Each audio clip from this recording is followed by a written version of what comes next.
Palmyra, a tropical island in the South Seas. For most of the year, it's uninhabited. But by strange coincidence, in June of 1974, 6 sailboats all converged on this tiny island. It should have been Shangri-La, but when bad blood developed, piracy took over, and the only law was the law of the jungle.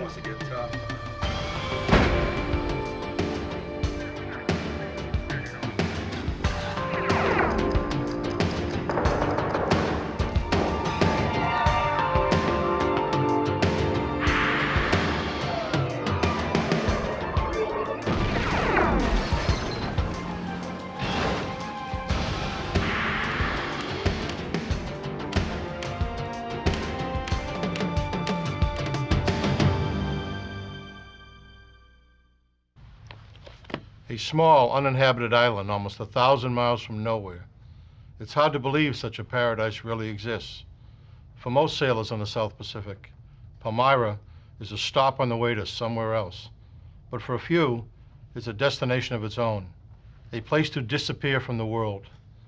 That's just what happened to Mac and Muff Graham, although it wasn't their intention. I'm Jim Kallstrom, former director of the FBI's New York office. Crime on the high seas falls under the jurisdiction of the FBI. The disappearance of the Grahams and their yacht suggested trouble in paradise. The problem was, there was not a shred of evidence to prove it. Palmyra Atoll is a series of small islands in the South Pacific, formed by a coral reef which surrounds a lagoon. It is owned by the United States, and during World War II, it housed a U.S. Navy base. The remains of the deserted base are still on the island today. It is located approximately 1,000 miles from Hawaii and is a stopover point for sailors and yachtsmen on their way to Samoa. Oftentimes, large, beautiful sailboats can be seen at the broken-down docks in its lagoon. But on June 26, 1974, a small sailboat named the Iola made its way past the docks and into Palmyra's makeshift harbor. She had just completed a difficult 19-day journey from Hawaii, carrying a crew of 2. The boat was not suitable for the trip, and now limped into the lagoon, barely seaworthy. The ship's motor had frozen up about halfway to Palmyra. Before leaving Hawaii, the owners had repaired the Iola, which was a wooden boat, by covering it with a coat of fiberglass. The friction created by these 2 materials caused a crack to form in the hull. On the way to Palmyra, the Iola had begun to take on water. They had little money and very few provisions. Their plan was to live off the fruits of the island until later in the year. They had made a deal with some friends to bring supplies to the island, which they would exchange for a crop of marijuana they intended to grow.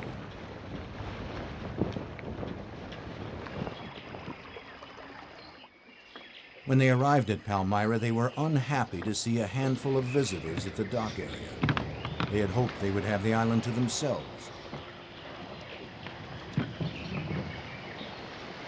When they came ashore, they were greeted by a welcoming committee. It wasn't at all what they had expected. They introduced themselves as Stephanie Stearns and Roy Allen, even though the name Buck was tattooed on his right arm in plain view. What's your name, I'm saying? Roy Allen. Roy? Yeah. Roy, you got Buck on your the side there.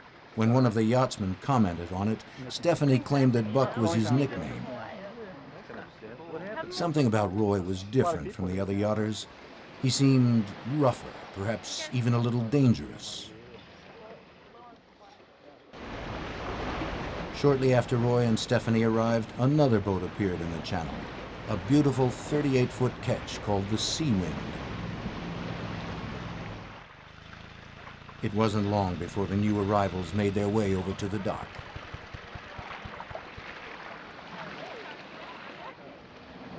Mac Graham was 53 years old. His wife, Eleanor, nicknamed Muff, was a few years younger. Hey, I want Mac. This is my wife, Muff. Muff. Hi, Evelyn. Like Roy, they were surprised to find so many people on what was supposed to be an uninhabited island where they planned to spend the better part of the year. Hi, Stephanie. I'm Mac. Yeah? Hey, Mac, you got any cigarettes? Sure. When Roy noticed Mac was a smoker, he asked for a cigarette and took most of the pack. This gesture would be considered impolite anywhere, but on an island, it was particularly so as supplies are limited and can't easily be replaced. For Mac and the others, this was their first insight into the kind of person Roy Allen might be. Roy also boasted about his plans to raise marijuana and trade it for supplies. Soon, everyone began settling into their new life in paradise. Mac Graham began to explore the island, the ruins of the Navy base and the sandy shores. CQ, CQDX. And he also made sure to keep in touch with the outside world by shortwave radio. Everything's fine out here.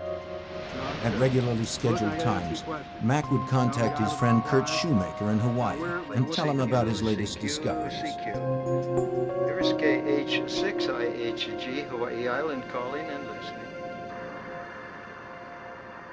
He's just like, Tom Sawyer out in the, on the Mississippi or something. And so he would explain what he did each day. He'd go on excursions, just him, with his machete through the jungle and exploring all the things down there.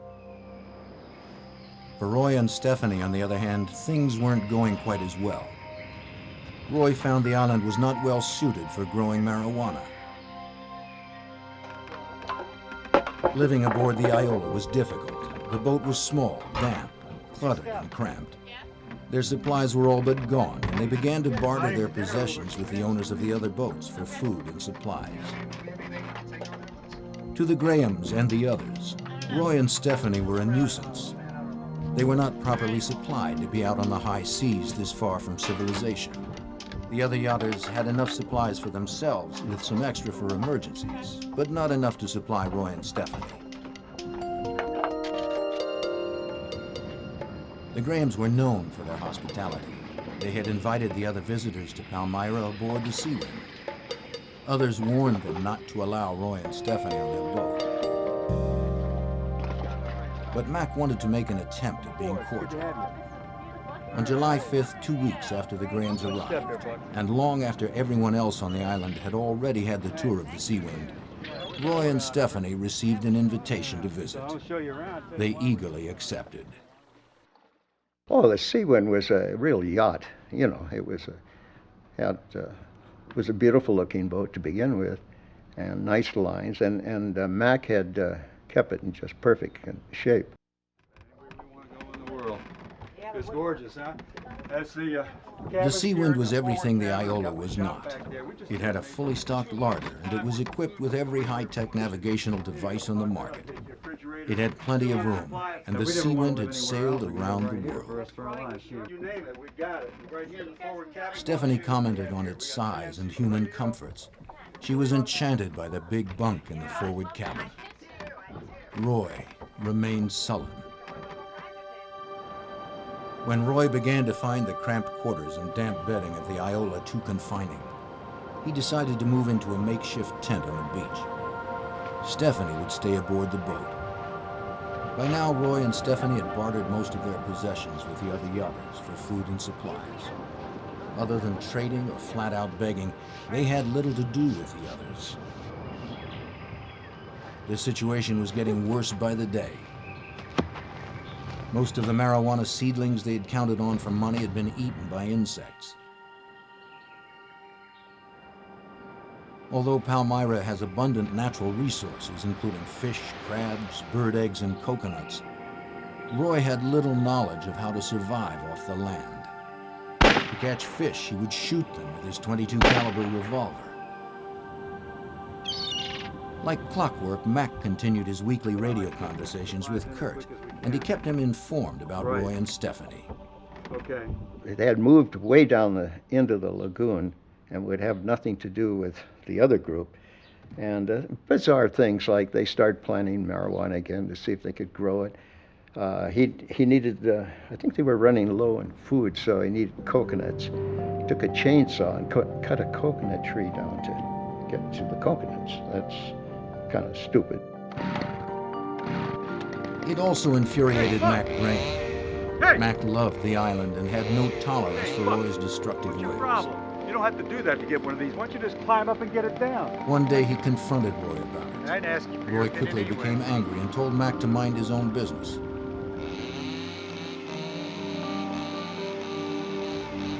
The hostility between them was building.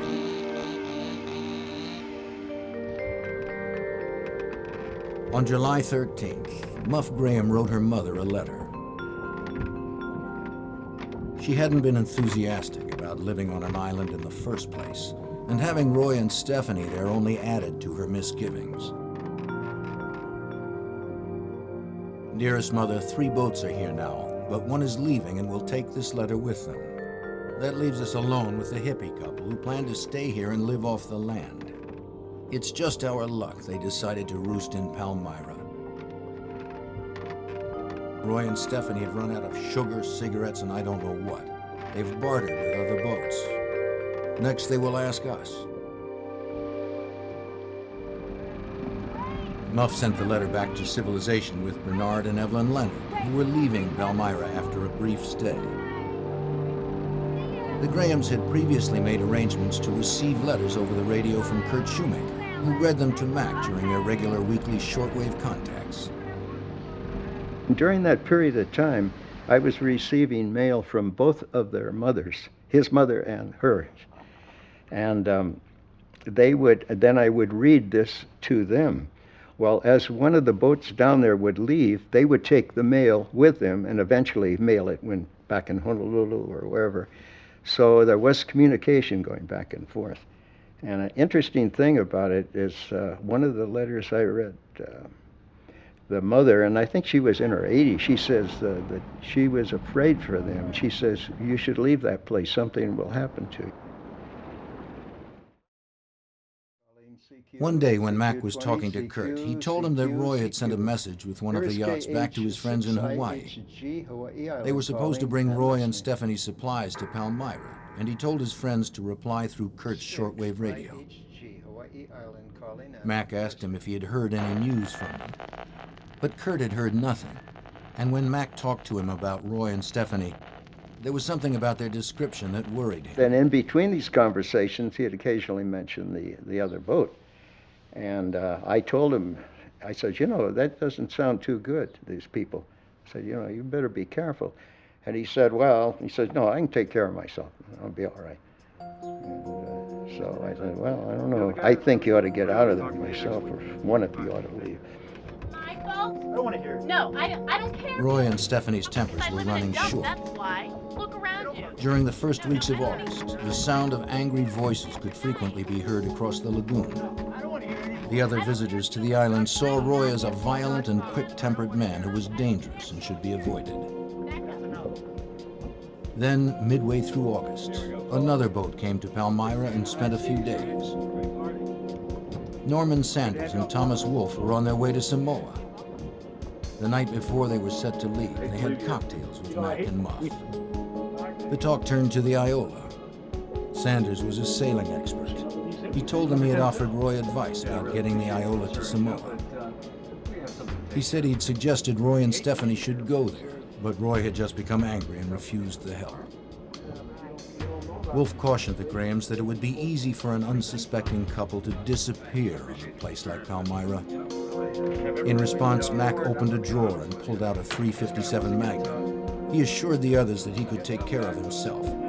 I'm tougher than he is, Mac said confidently. Wolfe and Sanders left Palmyra the next day. The group of people that were down there, the various boats, one by one, of course, were on their way somewhere, and they, one after another, left. Visitors had come and gone pretty regularly for the last 2 months, but with the departure of Wolfe and Sanders on August 17th, things changed. This was the end of the season when most sailors would be stopping by Palmyra. Mac and Muff Graham were alone on the island with Stephanie and Roy. On August 27th, Mac talked to Kurt Shoemaker. Roy and Stephanie and the Grahams had been alone on Palmyra for 10 days. The tension between Mac and Muff Graham and Roy and Stephanie had increased. Muff knew Roy had a gun and a chainsaw, and at one point he'd been seen with an acetylene torch. This scared her and she wanted off Palmyra, but Mac stubbornly didn't want to leave. The boats had moved to opposite sides of the lagoon and the couples pretty much ignored each other. But then, something unusual happened. Here is KH6IHG. I was talking to him, and while we're talking, he hears a female voice yelling, saying something, calling to him. And he says, "Oh, what's this company?" So he says, "Hang on a minute, I'll go topside and see." And he says, "I'll be darned. She's coming over in her dinghy, and she says she has a cake for him." And he says, "I guess they're going to declare a truce or something, huh?" That was the words he used. He says, "I better check this out carefully." I said, "Okay." So same schedule next week, same time. So I said, "Be careful now and see you later." That was it. 1 week later, Shoemaker was at his radio for their regularly scheduled conversation. For the first time since Mac and Muff had left Hawaii, there was no response from the Sea Wind. I was concerned about that, and I tried for quite a while, about 20 minutes to half an hour, trying to make contact. So the next contact was a couple of days later, and then I tried again, nothing. And then for the next few weeks, I tried, intermittently from time to time. And then it was at that point that I decided something happened. Unable to convince the authorities that something had gone wrong on Palmyra, Shoemaker had a friend fly over the island. The aerial survey seemed to confirm his worst fears. Palmyra was deserted. There were no boats in the harbor, no Iola, no sea wind, and there was no sign of life. Well, I had a feeling that all that time that something had happened. The boat had been taken over. I was very strong feelings about that, simply because of all of the incidents that they related to me and he related, and I mean it just pointed to that one thing, but I couldn't convince anyone that that was a problem. Shoemaker did have one resource available to him, the radio. Having no idea where they had gone, he spread the word to yachtsmen in the Pacific to be on the lookout for the Sea Wind. But days, weeks, and then months passed with no word about the fate of Mac and Muff Graham or the Sea Wind. 2 months after the last communication with the Grahams, Bernard and Evelyn Leonard, who had been given the last written message from the Grahams, were at the Iola Yacht Harbor in Hawaii. Bernard noticed a 38-foot ketch with very distinctive lines. Yes, it is. Yes, it is. Well, then it had to be. It had been repainted, but Bernard was certain it was the Sea Wind. He also recognized a familiar figure on deck, Roy Allen. Knowing the tensions that had existed between the Grahams and Roy and Stephanie, and also knowing that the Grahams had not been heard from in some time, Leonard immediately called the Coast Guard. The Coast Guard had been aware of the missing Sea Wind. Yes, When Leonard explained that the owners were not on the boat, the Coast Guard officers felt this might lead to something outside of their jurisdiction. They called the FBI. The call was answered by Special Agent Calvin Shishido, who worked out of the FBI's Hawaii field office. My assignment there was just a general mix of general criminal investigations, security investigations, backgrounds. It was such a small office that we couldn't specialize. We had to handle everything that came at us. Shishido agreed to meet the Coast Guard and the Leonards at the marina, although what he heard was not conclusive enough to warrant FBI involvement. Perhaps the owners were on shore, or perhaps they had sold the boat. Perhaps it wasn't even the Sea Wind. After arriving moments later, the Leonards showed him the yacht in question. There seemed to be no one aboard. So he pointed out the areas where there was an attempt to disguise the boat. You know, it had been repainted, the gunnels had been repainted, the nameplate was taken off, it was removed and painted over. and other things that he pointed out to show that it was actually the sea wind. He knew it was the sea wind. Although there was still no direct evidence of foul play, Shishido was growing suspicious. There was no visible activity on the boat, so Shishido instructed the Coast Guard officers to post a lookout. The lookout spotted Roy and Stephanie the next morning, rowing from the floating dock towards shore in a little dinghy. He immediately alerted the Coast Guard, who in turn called Special Agent Shishido. But another boat owner hailed Stephanie and Roy and told them that the Coast Guard had been looking around their boat the day before. Roy noticed a Coast Guard patrol boat in the marina that seemed to be moving towards them.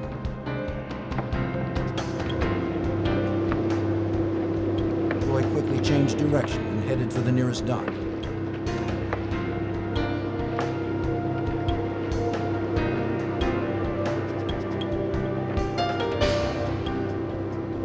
After letting Roy off, Stephanie started to row back to the sea ring.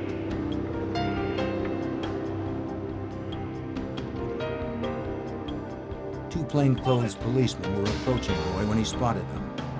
Without hesitating, he turned and dove off the end of the dock and began to swim away. The officers found a wallet on the dock. And in it was the identification of this Roy Allen, and it had a photograph. And I believe Mr. Leonard looked at the picture and said that was Roy Allen. Meanwhile, the Coast Guard boat had spotted Stephanie in the rowboat and began to give chase. She turned and started to row towards shore, hoping to reach the dock before they caught up with her.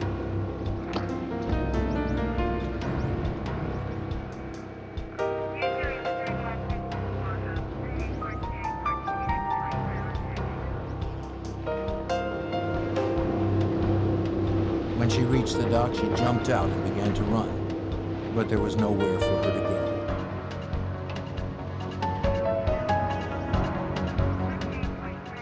The patrol boat was right behind, with Bernard Leonard aboard. He and a Coast Guardsman followed her.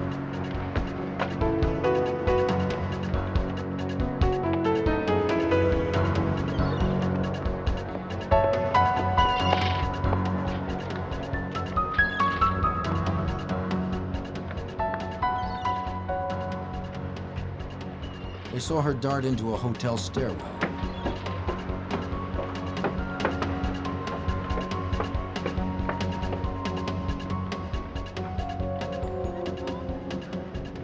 They found her hiding behind a potted palm. She immediately recognized Leonard from Palmyra. Come with us.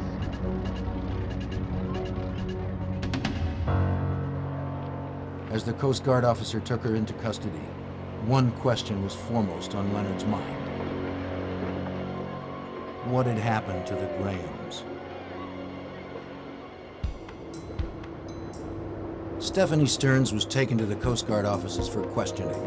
On the way there, Bernard Leonard and Stephanie found themselves alone in the rowboat. When he asked if Mac and Muff were still alive, she shook her head. Mac and Muff, she told him, had apparently drowned. At least, they never found their bodies. Leonard was incredulous. How could that have happened? Stephanie explained that she and Roy had been invited to the Sea Wind for dinner, but the Grahams never showed up. The next morning, she and Roy found the Grahams' overturned inflatable Zodiac boat washed up on shore in the shark-infested lagoon. After searching fruitlessly for the bodies, they decided to take their own boat back to Hawaii, but it got hung up on the reef. So they went back and took the abandoned Sea Wind. Leonard listened to Stephanie, but he didn't believe her story. As I remember it, In the Coast Guard offices, she started telling her story again, this time to Special Agent Shishido and the Coast Guard. At any time. Okay. This is the way it happened. This is the way I'm telling it to you. Details then of what happened to them. At one point, I remember speaking to her. She kept going on, and I kept reminding her that she had the right to remain silent and that anything she said could be used against her in a court of law. And she would just keep on talking. Stephanie told him she had arrived at the Seawind with Roy just about in time for dinner. The boat was strangely quiet.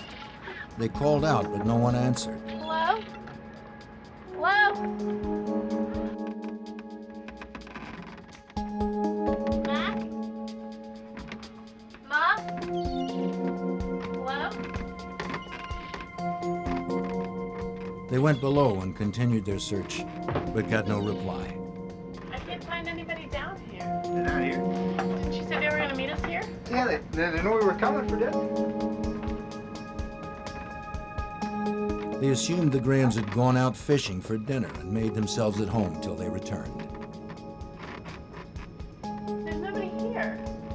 According to Stephanie, the Grahams never showed up, so they both decided to spend the night on the Seawind. All right. They believed the Grahams would show up any time.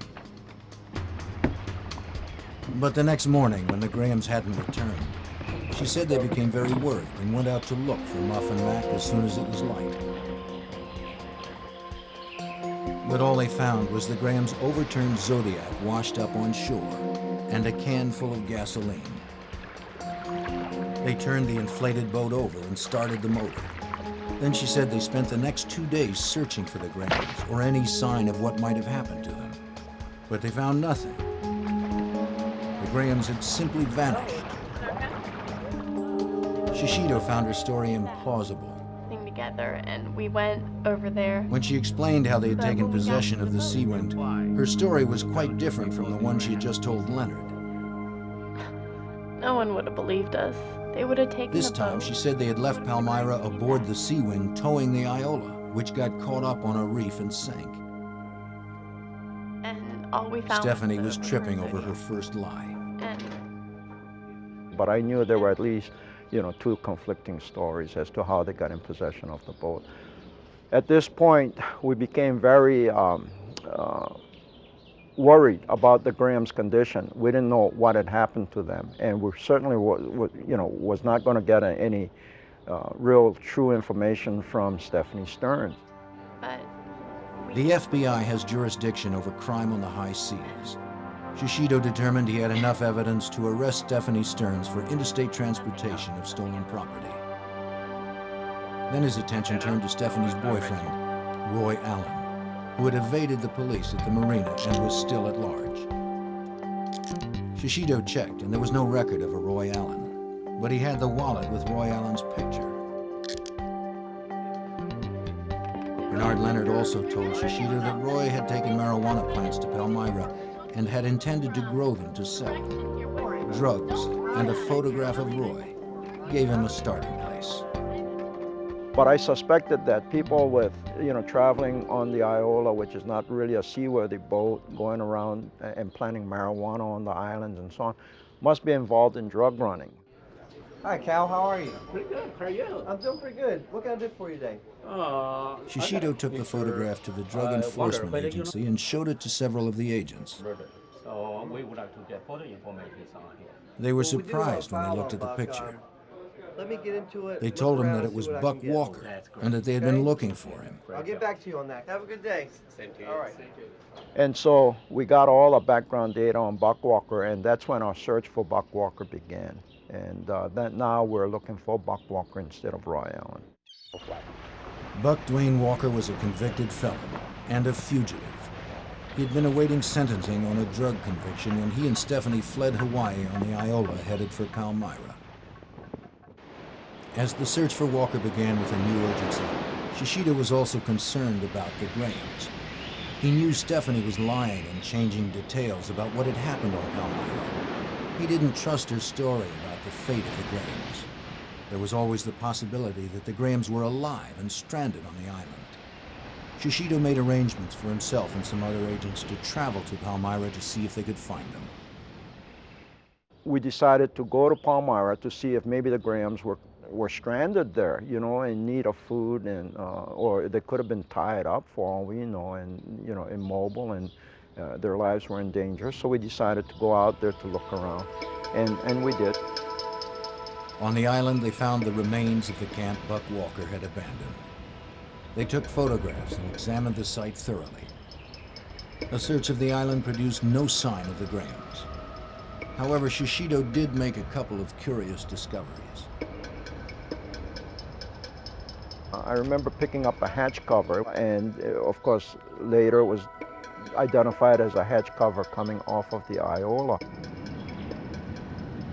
The hatch cover was important because no seaman would leave for high waters without his hatch cover. Without it, the boat could take on water, which would cause it to sink. This told Shishido that Roy and Stephanie had intended to scuttle the Iola. Using these clues, Shishido began to develop his theory as to what happened to the Grahams. My thinking was that they had tied the couple up and put them on the Iola and sank the Iola. And that was the only explanation we had because we couldn't find the Iola, and there was no way the Iola could be in Hawaii because they certainly wouldn't be sailing the Seawind and the Iola by themselves. Shishido found something at an old Navy warehouse that piqued his interest. I think one of the things too that I noticed was that in an old workshop or warehouse, there was an old air rescue boat or sea rescue boat, and it had place for 3 containers where they put provisions. And of the 3, 2 receptacle areas were, the cans were missing, and the third was still left there. And of course, now we're looking for 2 people. In my mind, suspiciously thought that these 2 cans, because, it was large enough that they could have been, containing the remains of the couple. Meanwhile, the search for Buck Walker continued. On November 8th, 1974, after spending 10 days hiding out on the lava flows on the big island of Hawaii, Buck resurfaced in a tiny hamlet off the beaten track. He rented a room and went to a restaurant for a drink. At the same moment, across the street, 2 uniformed officers were eating lunch. As they paid the bill, they showed their waitress a picture of Buck Walker. She said he'd just been in the restaurant looking for a drink, and she'd sent him to a bar across the street.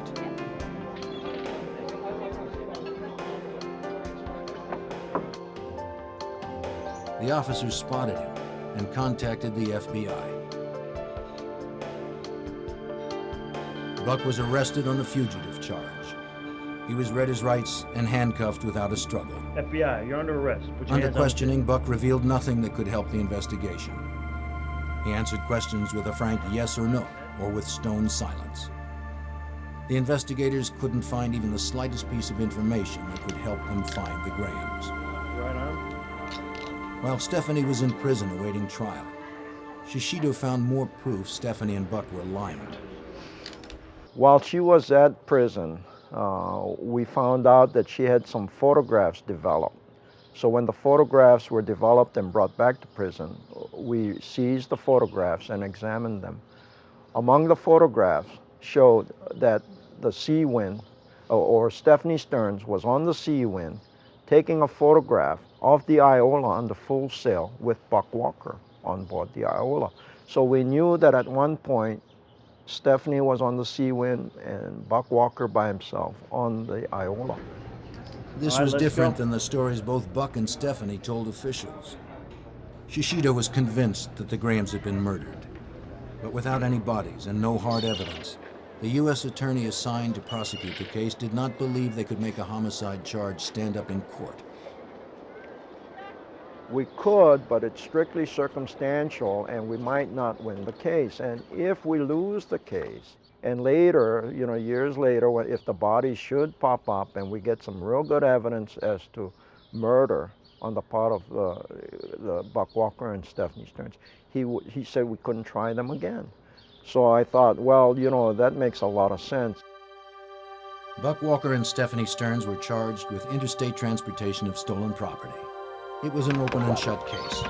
Buck and Stephanie had been caught with possession of the Seawind in Hawaii and had made numerous attempts to change its appearance. Buck had registered it under his name as a homemade boat. Buck and Stephanie were both found guilty.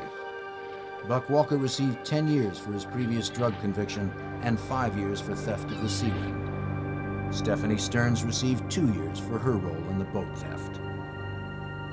But Shishido was still convinced the couple had killed Mac and Muff Graham, and that somewhere on or around Palmyra was the evidence to prove it. He could only hope that someday it might surface, and then he could charge Buck and Stephanie with murder. On January 21st, 1981, a young South African couple, Robert and Sharon Jordan, were visiting Palmyra. Almost 7 years had passed since Mac and Muff Graham disappeared. That afternoon, Sharon went for a walk down the beach and made a startling discovery.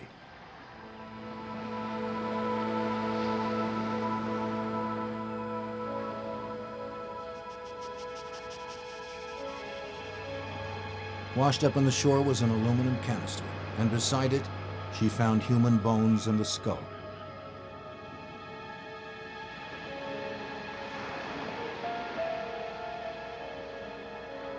Around one of the bones was a wristwatch. She had heard the story of Mac and Muff Graham and immediately contacted the Coast Guard. Cal Shishido was catching up on paperwork when he overheard part of a phone conversation. Human bones? Palmyra? First he heard the words human bones, and then Palmyra. Where's Palmyra? The agent was new and had never heard of the case. Shishido was on his feet immediately. Who was on the phone, he asked. The agent told him it was the Coast Guard. Shishido quickly took the phone and told the Coast Guard to ask the couple who had discovered the bones to stay on the island and wait for them. When I first heard that, of course, I was really excited because I thought, whoa, somebody found some bones on Palmyra, and it had to be the Grahams, and I thought, this is it.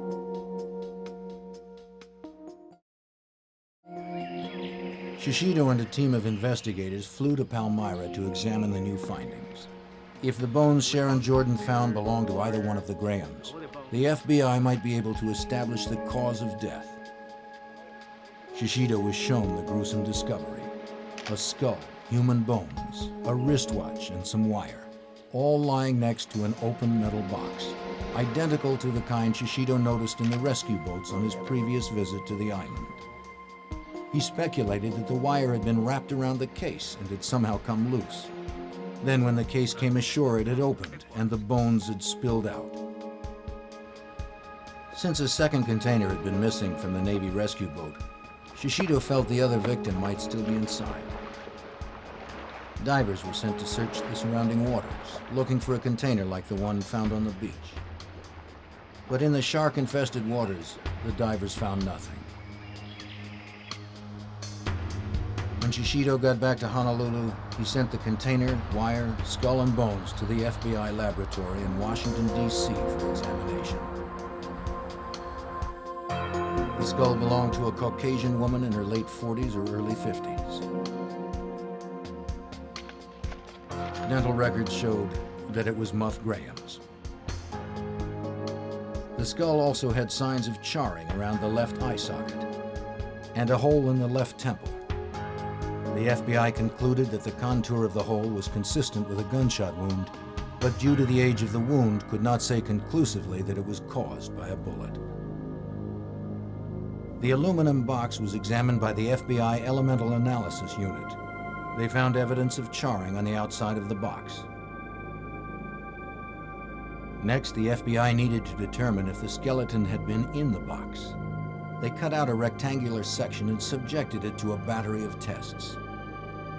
The rectangular piece of metal was found to contain traces of human protein, conclusive proof that the box had once held a body. The FBI did a tremendous job as far as the container was concerned, because they came back with a report that indicated that there were human remains in the container, that the remains had been burned, and that while it was in flame, the container was in about 2 inches of water. And they found traces of human protein, human fabric in the container and everything, to indicate that a human body was disposed of in the container by flame. As Shishido had suspected, Muff Graham had not simply drowned, she had been murdered. The FBI now believed it had enough evidence to prosecute Buck and Stephanie for the murder of Muff Graham. Having served her jail term for the theft of the Seawind, Stephanie now had a white-collar job in California. She was arrested and taken into custody. Buck Walker was still serving time in prison, or so Shishido thought. When I sent our agents in the state of Washington a lead to put a detainer on Buck Walker, I found out that he was an escapee. And so I thought, oh no, not again. You know, are we going to have to do this search all over for him? We found that there was only one woman that had visited him, and that she had visited him the day before his escape. A trace was placed on the woman, which led them to her car, parked in a motel in Yuma, Nevada. The FBI was notified and set up a stakeout.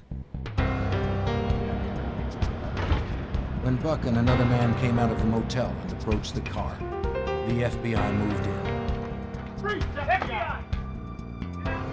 He was considered an armed and dangerous fugitive, wanted both for murder and jailbreak.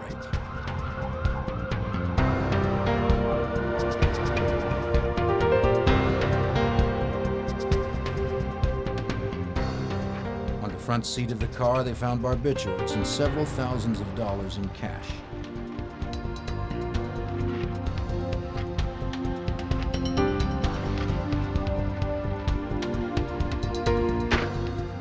Buck Walker was arrested and charged with the murder of Muff Graham. Stephanie Stearns was also arrested and charged with the same crime, though they would be tried separately. Because of the publicity the story had generated in Hawaii, the trials were moved to San Francisco. Both cases were assigned to federal prosecutor Elliot Inoki. The motive for the crime was never in doubt. The motive was they were without a seaworthy vessel. The only other couple on the island was leaving shortly. They were running out of food, and they didn't know when any other vessel would get there, if at all, because this was becoming the end of the so-called season when you could expect people to visit the island. So you had people running out of food and provisions with an inability to get anywhere. Inoki knew he could show Buck and Stephanie had opportunity and motive to kill the Grahams. But first he had to prove in court that Muff Graham was murdered. He also needed to completely discredit Buck and Stephanie's story that the Grahams had drowned. As Inoki began constructing his theory of the case, Shishido was busy putting holes in Buck and Stephanie's defense. The FBI had already found evidence of human protein on the sides of the aluminum box. But since the bones were found next to it, Inoki wanted additional proof that the body had actually been in the box. Therefore, ruling out the possibility of Muff drowning as Buck and Stephanie had claimed, he contacted San Francisco's chief medical examiner, Boyd Stevens. Finding the skeleton together is supportive that Miss Graham was in that box and therefore held together. It's not possible for me to really say that she couldn't have stayed together if she had been out of the box. However, the problems that would be required is that the skeleton has to stay together even after it's disarticulated. And that's an extremely strong argument that could not have occurred if she had died and just been laying on the lagoon bottom. The second is that the skeleton has to come ashore together, and that's just not really possible. Shishido also decided to test Buck and Stephanie's story that the Grahams' dinghy, the Zodiac, had been found overturned. Of course, you know, later investigation showed that if the boat had capsized the way they said they found it, the outboard motor would have been inoperable because of the salt water going into the engine itself. And of course, we made a test to find out whether the Zodiac could actually tip over accidentally, and we tried to force it to turn upside down, banging into things with 3 or 4 men sitting on one edge of the boat, and it just wouldn't tip over. Inoki also asked medical examiner Boyd Stevens to examine Muff Graham's skull in order to corroborate the FBI's findings that Muff had been murdered. Inoki knew that having two highly respected sources would strengthen his case. Stevens found flat abrasions to the skull, consistent with prolonged confinement in a box, such as the aluminum container. The key issues for us was the flattening of the skull, which represents that it had been placed against a hard, flat surface, primarily across the left side of the face. And what I'm pointing to is the nose, the eye sockets, and what would be the cheek and life, and of course the teeth. One of the things that was evident about the skull of Miss Graham is that this whole area about the face had been planed down so that it was a flat surface. And if you can imagine, if I take this skull and put it across a flat surface, and let's just say this table is coated with sandpaper, and I work it back and forth for a period of time, eventually I would shave it down till it was a flat surface. There was a second plane showing that the skull had changed position and again had been exposed to a flat surface with motion for a long period of time. We used that as an argument that the skull had been within the box and moving. If the body had been buried in the coral sand, then it would not be a change that we would expect to see. And coffin wear is not seen if somebody's buried in dirt or in coral. It's seen if they're in a hard surface container. There were minimal animal bite marks and insects on the skull, which were consistent with remains that had only been exposed to the surface life for a short period of time, presumably the time after the box had surfaced and opened. But what about the charring on the skull in the metal box? Did this show an attempt to destroy the body? One of the questions we had been asked is whether we could prove that the skull had been burned with an acetylene torch.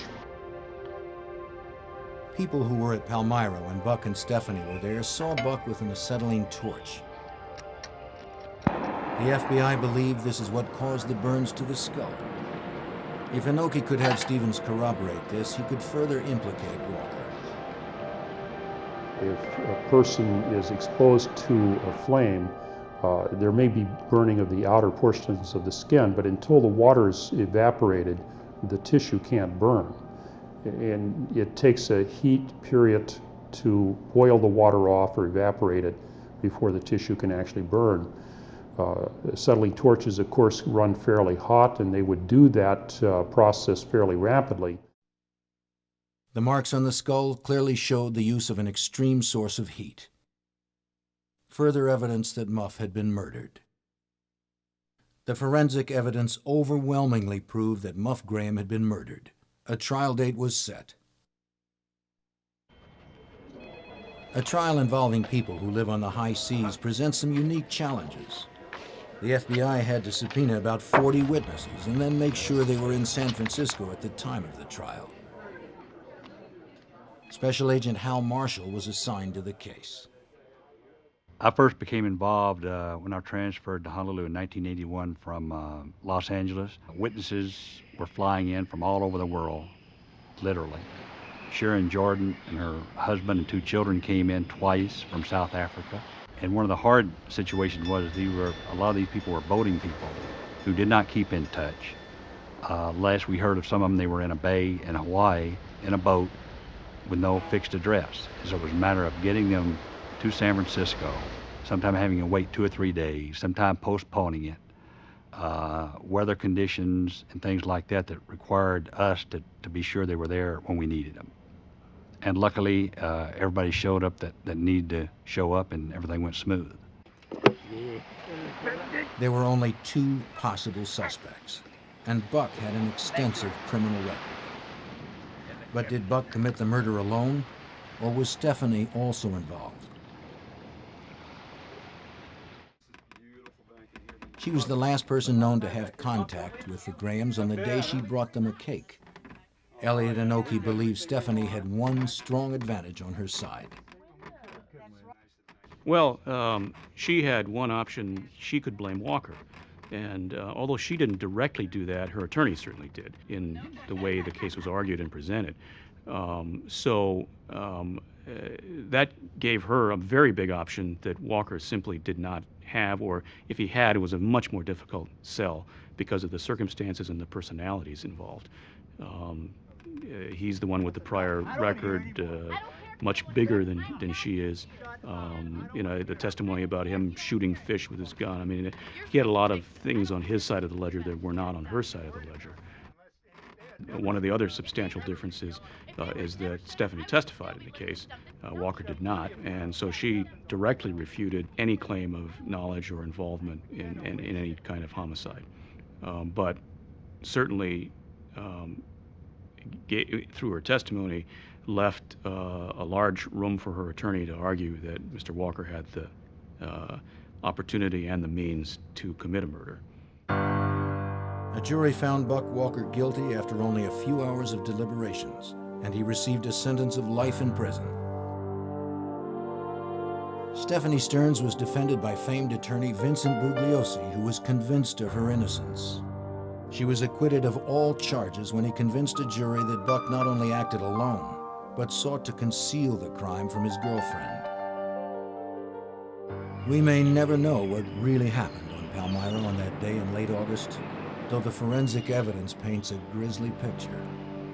Well, empirically, I believe that that Miss Graham was killed exactly as the charge was made. That is, that she was shot, that there was an attempt to burn her body, that her extremities were probably fractured to get her into the box, and that she was cast into the ocean and then eventually came adrift.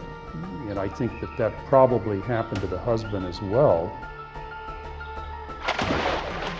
Matt Graham's body has never been found, although investigators believe there's a very high likelihood that he's in the other box.